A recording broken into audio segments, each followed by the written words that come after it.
kawan-kawan sekalian, apa kabar? Sebelum kita mulakan video hari ini, saya ingin bertanya kepada kawan-kawan yang sedang menonton dalam budaya pemakanan kita di Malaysia, adakah kita sering mendengar pepatah lama yang berbunyi, tiada ikan, tak meriahlah jamuan. Cuba fikirkan sejenak, betul kan?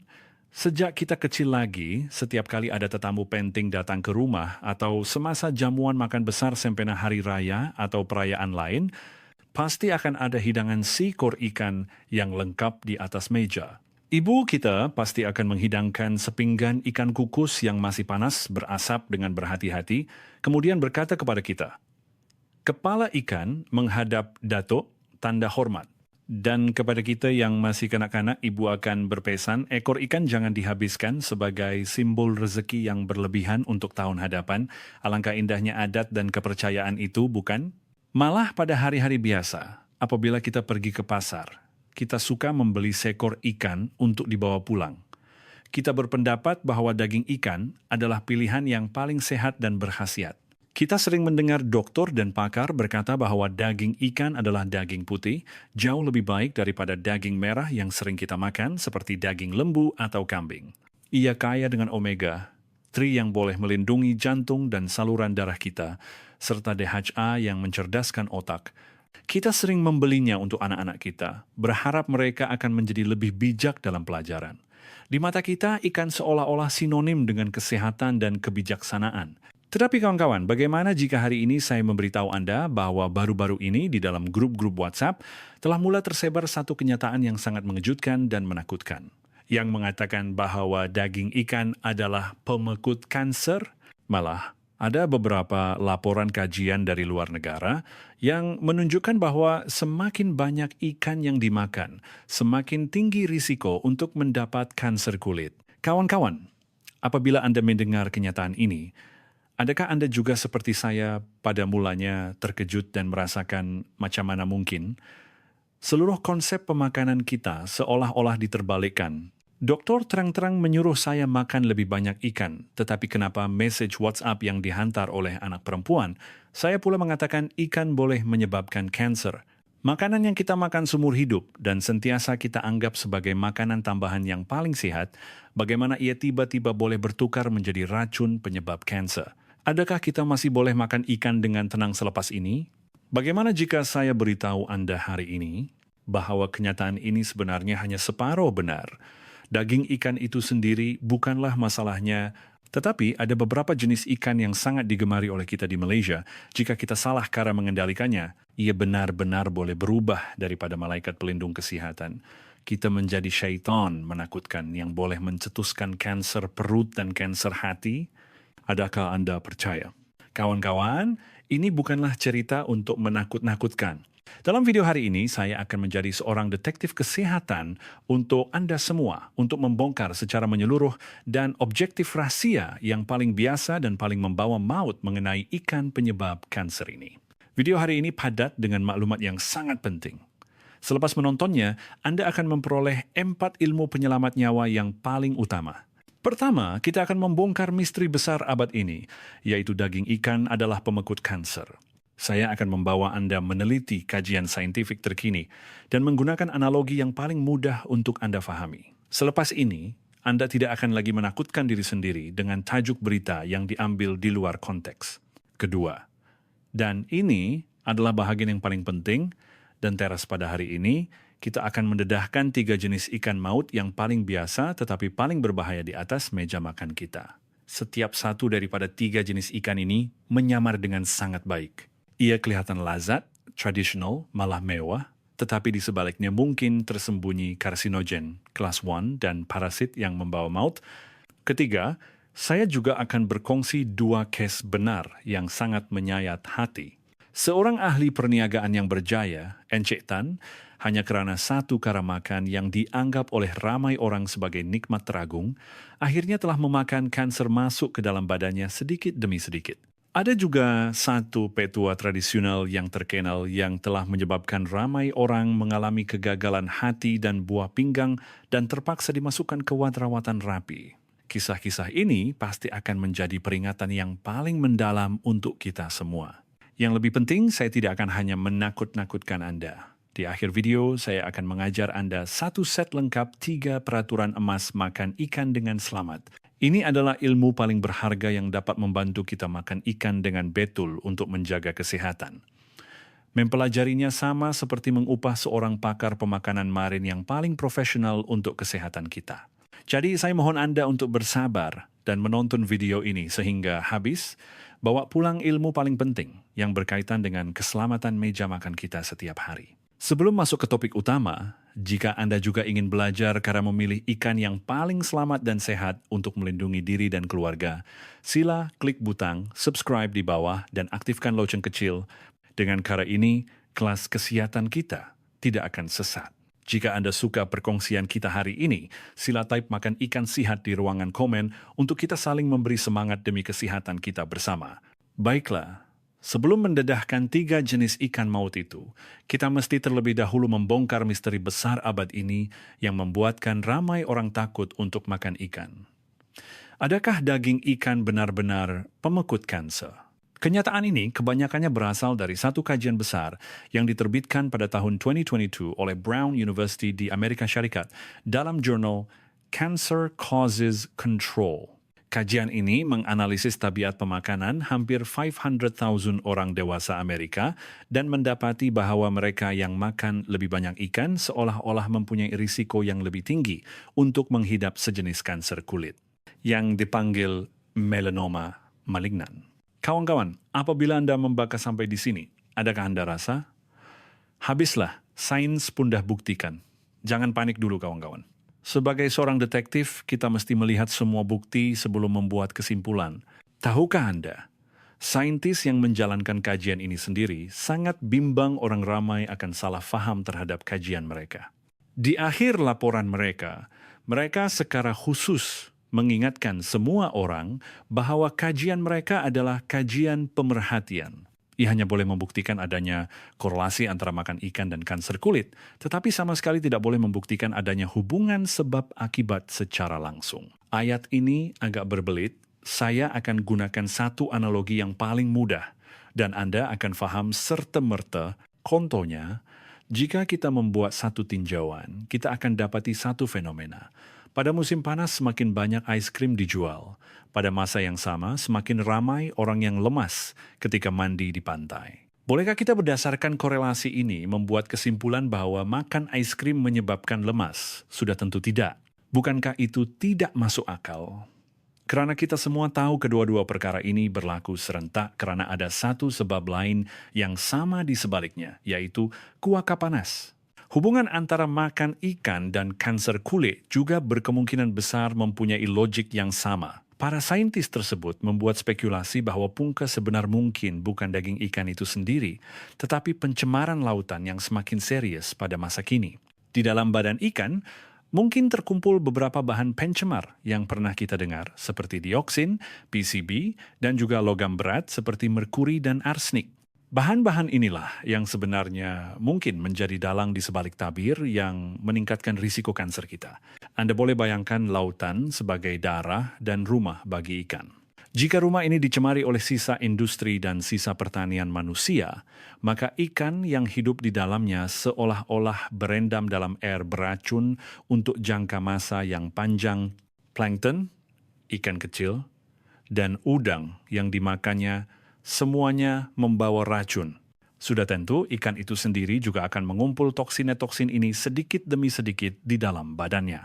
Jadi, setelah meneliti case ini setakat ini, kita boleh membuat satu penghakiman awal. Kita tidak sepatutnya takut kepada semua jenis ikan hanya karena kajian ini dan menolak kawan baik kesehatan kita ini secara membuta tuli. Tetapi, ia sememangnya telah membunyikan lonceng amaran untuk kita, mengingatkan kita bahwa sumber dan jenis ikan adalah sangat penting. Baiklah, setelah membongkar salah faham yang indah ini, sekarang kita akan berhadapan dengan musuh yang sebenar-benarnya menakutkan. Jenayah musuh-musuh ini telah pun disahkan secara rasmi oleh Pertubuhan Kesehatan Sedunia sebagai pembunuh kesehatan. Sekarang mari kita dedahkan 3 jenis ikan periuk api yang mesti kita elakkan di atas meja makan kita. Jenis pertama, yang paling biasa dan paling mudah dianggap sebagai makanan nostalgia atau lauk pembuka selera, adalah ikan yang sangat toksik, ikan masin. Saya tahu ramai kawan-kawan, terutamanya warga emas kita yang berasal dari kawasan pantai, mempunyai perasaan yang mendalam terhadap rasa ini. Pagi-pagi, semangkuk bubur nasi kosong dengan sekeping kecil ikan masin yang digoreng wangi adalah hidangan yang paling memuaskan dan membuka selera. Rasa masin dan wangi itu seolah-olah boleh membawa kita kembali ke zaman dahulu yang mungkin susah tetapi penuh dengan kesederhanaan.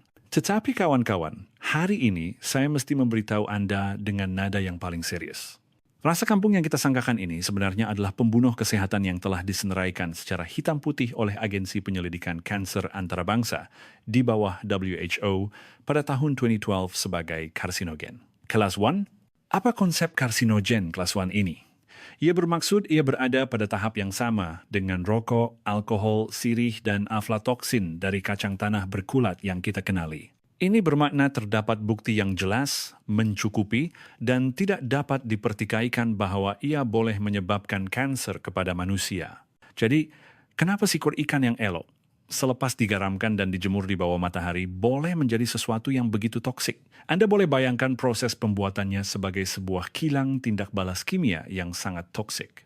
Di dalam kilang ini, sekurang-kurangnya 3 perkara dahsyat telah berlaku. Pertama adalah hakisan oleh garam yang tinggi. Untuk mengawet ikan masin digaramkan dengan kepekatan garam yang tinggi semasa proses pembuatan. Garam yang banyak ini, seperti kertas pasir, akan secara langsung mengikis dan merosakkan lapisan mukosa perut kita yang sangat halus, menyebabkan keradangan perut. Apabila dinding perut kita mengalami kerosakan dan pembaikan yang berulang-ulang untuk jangka masa yang panjang, sel-selnya mudah membuat kesilapan dan menjadi kanser. Dengan itu meningkatkan risiko kita menghidap kanser perut. Beberapa kajian mendapati kadar kanser perut yang tinggi di kalangan penduduk Hokkaido, Jepun mungkin berkaitan dengan tabiat mereka yang gemar makan ikan masin dengan kandungan garam yang sangat tinggi. Kedua adalah pembiakan kulat. Semasa proses penapaian dan pengeringan, jika persekitaran tidak cukup bersih, ia mudah menghasilkan beberapa jenis kulat dan bakteria. Ketiga, dan yang paling membawa maut adalah penghasilan sejenis karsinogen yang sangat kuat semasa proses ini, nitrosamina. Protein dalam daging ikan akan terurai dalam persekitaran penapaian dan garam yang tinggi, kemudian bergabung dengan nitrit yang mungkin ditambah untuk mengekalkan warna dan mengawet, menghasilkan bahan kimia yang dipanggil sebatian nitroso, yang utamanya adalah nitrosamina. Bahan ini telah terbukti mempunyai kesan yang sangat jelas dalam mencetuskan kanser perut, kanser esofagus, dan juga kanser nasofarinks. Saya pernah mendengar seorang rakan dokter berkongsi satu case yang sangat menyedihkan. Ada seorang pakcik berusia lebih 70 tahun, Pak Ali. Beliau berasal dari Terengganu dan telah berpindah ke Bandar Besar. Sepanjang hidupnya, perkara yang paling dirinduinya ialah rasa ikan masin yang dimakan dengan nasi di kampung halamannya. Jadi, selepas berpindah selama berpuluh-puluh tahun, beliau hampir tidak boleh makan tanpa ikan masin. Setiap pagi mesti makan semangkuk bubur dengan ikan masin barulah terasa lengkap. Keluarga menasihatinya supaya makan sedikit sahaja karena terlalu masin dan tidak baik untuk kesehatan. Beliau malah menjadi marah dan berkata, "Kamu orang muda tak faham, rasa ini satu-satunya kenangan bagi orang zaman kami." Akhirnya, beberapa tahun lalu, karena kesukaran menelan dan suara serak yang berpanjangan, beliau pergi ke hospital untuk pemeriksaan dan mendapati beliau menghidap kanser esofagus. Dokter berkata, walaupun tidak dapat dipastikan 100% ia disebabkan oleh ikan masin, tabiat pemakanannya yang mengambil garam tinggi dan nitrosamina setiap hari selama berpuluh-puluh tahun pastinya merupakan salah satu faktor risiko yang penting. Pak Ali terbaring di katil hospital dan sangat menyesal. Beliau tidak sangka rasa kampung yang paling dirinduinya itu sebenarnya adalah racun yang menghantarnya ke jalan maut. Jadi kawan-kawan, sila ingat, ikan masin sekali-sekala, makan sekali atau 2 kali setahun untuk melepaskan rindu boleh. Tetapi jangan sekali-kali menganggapnya sebagai lauk harian yang boleh dimakan dengan bubur atau nasi setiap hari. Selesai dengan ikan masin, mari kita lihat jenis kedua, Yang ini pula menyamar sebagai hidangan mewah dan makanan kesehatan, yaitu hidangan yang penuh dengan parasit. Ikan air tawar mentah. Ikan mentah, atau yang kita panggil sashimi. Apabila kita makan di restoran Jepun, sashimi seperti ikan tuna atau salmon, karena ia adalah ikan laut dalam, masalah parasitnya lebih kurang. Selagi dikendalikan dengan betul, ia masih dianggap selamat.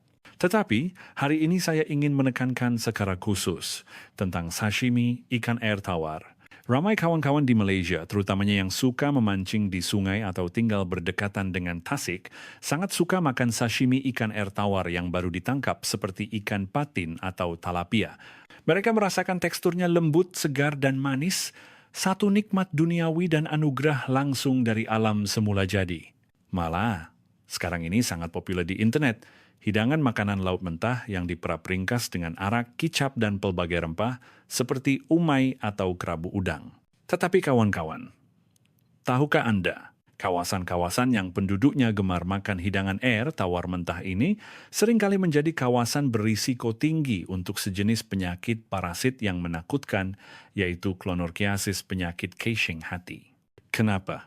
Karena ikan dan udang air tawar ini adalah perumah perantara yang paling penting bagi sejenis parasit yang dipanggil Clonorchis sinensis, cacing hati Cina. Di dalam badan, mereka sangat mudah terdapat sista cacing hati yang tidak dapat kita lihat dengan mata kasar. Kita sering beranggapan bahwa dengan mencelupkannya ke dalam sedikit wasabi atau minum sedikit arak, kita boleh membunuh kuman dan kasing.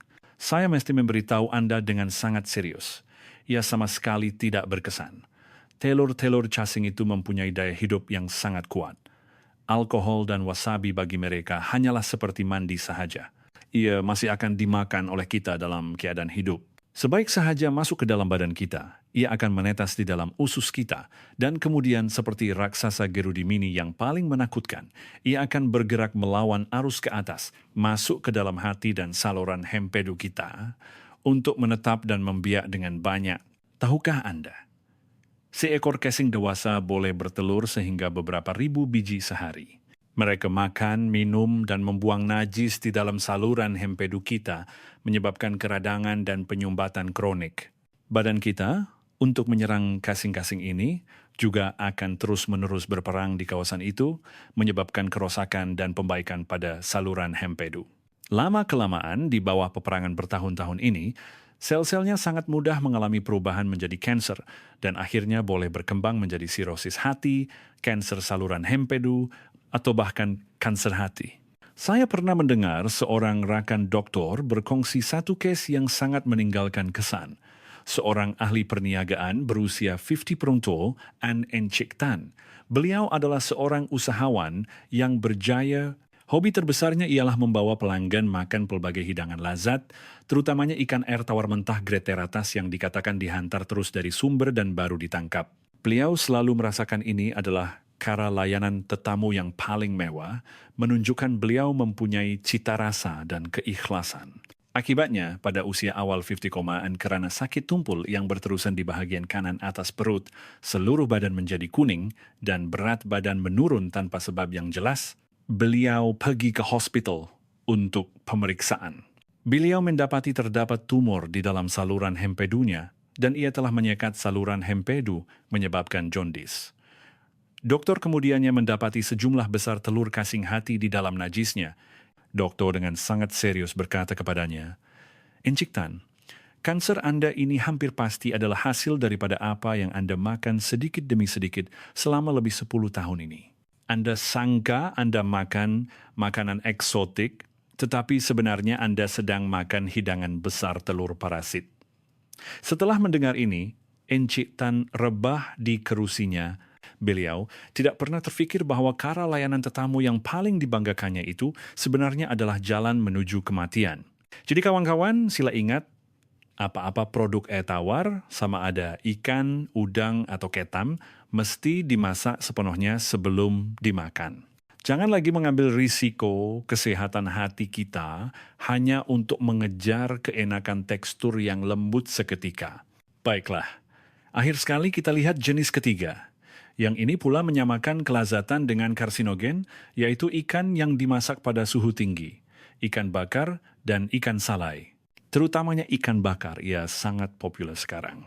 Apabila kita pergi ke pasar malam atau restoran, kita sering memesan hidangan ikan bakar yang wangi, seperti ikan cencaru bakar atau sotong bakar. Kulit ikan yang dibakar garing dan rangap, dagingnya segar, lembut, dan berjus, memang sungguh lazat.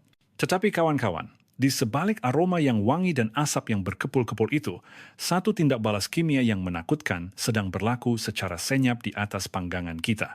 Apabila kita membakar daging ikan secara langsung di atas api arang, ia akan menghasilkan sejenis karsinogen yang sangat kuat dipanggil benzopirena. Bahan ini berada pada tahap toksik yang sama dengan asap egsos kereta dan asap hitam dari kilang-kilang. Ia telah terbukti bersifat karsinogenik kepada pelbagai organ di dalam badan kita.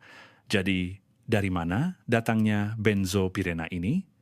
Terdapat dua laluan utama. Pertama, lemak di dalam daging ikan terurai akibat suhu tinggi, menitis ke atas arang yang membara, dan asap yang terhasil akan membawa benzopirena melekat pada permukaan makanan kita. Kedua, apabila arang itu sendiri tidak terbakar sepenuhnya, asap yang terhasil juga mengandungi benzopirena. Jadi, bau asap dan bau barbeku yang membuatkan kita kekur air liur itu, maaf cakap, mungkin bercampur dengan bau karsinogen.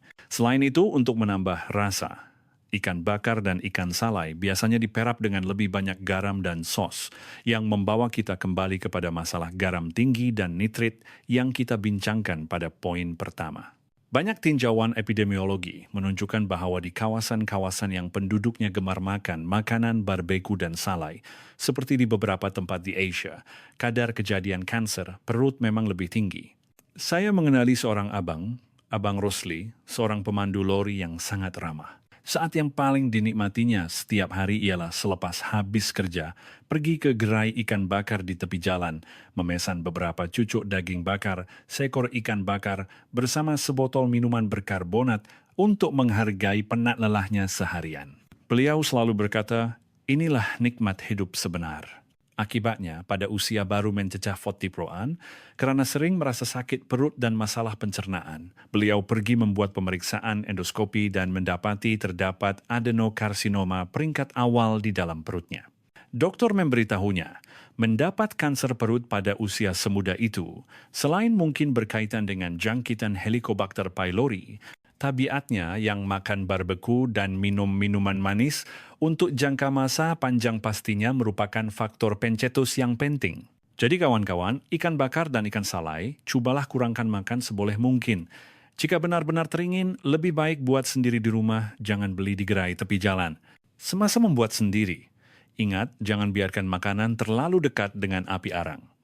Sebaiknya, balut makanan dengan daun pisang atau keranjang aluminium untuk melindunginya dari asap. Dan yang paling penting, mana-mana bahagian yang hangus. Sila potong dan buang tanpa teraga-aga. Jangan sekali-kali memakannya. Baiklah, setelah bercakap panjang lebar tentang ikan periuk api, saya percaya Anda semua kini mempunyai panduan di dalam hati semasa makan ikan. Di akhir video kita, saya akan mengajar Anda bagaimana kita sepatutnya menikmati daging ikan, kawan baik kesehatan kita ini, dengan selamat dan bijak. Inilah ilmu paling berharga kita hari ini. 3 peraturan emas makan ikan dengan selamat. Peraturan pertama, pilih ikan yang betul elakkan perangkap laut dalam. Seperti yang kita bincangkan tadi, lautan kini menghadapi masalah pencemaran logam berat.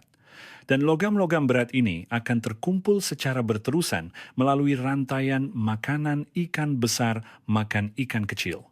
Oleh itu, ikan pemangsa besar yang berada di puncak rantaian makanan seperti ikan hiu, ikan todak, dan ikan tuna, kandungan logam berat di dalam badan mereka biasanya adalah yang tertinggi. Kita patut kurangkan memakannya. Sebaliknya, kita patut memilih ikan bersaiz kecil hingga sederhana yang mempunyai kitaran hidup yang lebih pendek seperti ikan kembung, ikan cencaru, ikan sarden, dan ikan selar yang biasa kita lihat di Malaysia. Mereka kaya dengan omega 3 dan risiko pencemaran logam beratnya juga jauh lebih rendah. Peraturan kedua, gunakan kaedah yang betul kembali kepada kukus dan rebus. 3 jenis ikan mau yang kita bincangkan hari ini, ikan masin, ikan mentah, ikan bakar semuanya mempunyai satu persamaan. Ia menjadi racun karena kaedah memasak atau pengendalian yang salah. Jadi, kita harus kembali kepada kaedah memasak yang paling ringkas dan sihat, yaitu mengukus dan merebus. Kedua-dua kaedah ini paling baik mengekalkan rasa asli ikan dan asid lemak tak tepu omega-3 yang paling berharga. Ia juga paling kurang menghasilkan sebarang bahan kimia yang berbahaya kepada badan kita. Peracuran ketiga, makan dalam kuantiti yang betul, bukan lebih banyak, lebih baik. Walaupun daging ikan sangat sehat, apa-apapun yang berlebihan tidak baik, saya mencadangkan semua orang makan ikan 2 hingga 3 kali seminggu sudah lebih daripada cukup. Setiap hidangan adalah kira-kira sebesar dan setebal tapak tangan kita.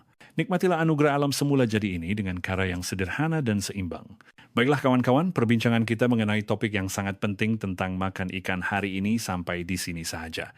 Mari kita imbas kembali 3 poin penting penyelamat nyawa hari ini dengan pantas. Poin pertama, kita harus sadar bahwa kenyataan daging ikan adalah pemekut, kanser adalah diambil di luar konteks. Kita tidak sepatutnya berhenti makan ikan. Sebaliknya, kita harus belajar cara makan ikan dengan bijak. Poin kedua, kita harus ingat dengan kukuh 3 jenis ikan maut yang telah terbukti boleh membawa kanser. Pertama, ikan masin yang diseneraikan sebagai karsinogen. Kelas 1, berhati-hati dengan kanser perut dan kanser nasofarinks. Kedua, ikan air tawar mentah yang mungkin mengandungi kasing hati.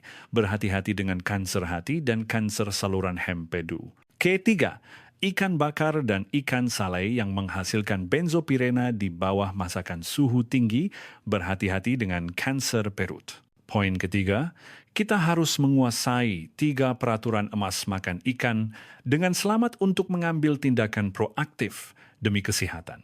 Itu pilih ikan yang betul, elakkan perangkap laut dalam. Gunakan kaedah yang betul, kembali kepada kukus dan rebus, dan makan dalam kuantiti yang betul, bukan lebih banyak lebih baik. Sepit yang kita pegang ini sebenarnya mengawal stereng kesehatan kita. Setiap suapan makanan yang kita ambil menentukan sama ada kita memandu badan kita ke arah jalan raya kesehatan dan panjang umur yang luas atau ke arah tebing kuram penyakit dan kanser. Mulai hari ini, marilah kita bersama-sama menjadi jurumudi terbaik untuk badan kita sendiri dengan membuat pilihan yang paling bijak. Semoga perkongsian hari ini benar-benar membantu Anda. Jika Anda suka perkongsian kami, jangan lupa untuk menekan butang like pada video kami, subscribe ke saluran kami, dan kongsikannya kepada semua ahli keluarga dan rakan-rakan yang Anda sayangi. Kita jumpa lagi di video akan datang.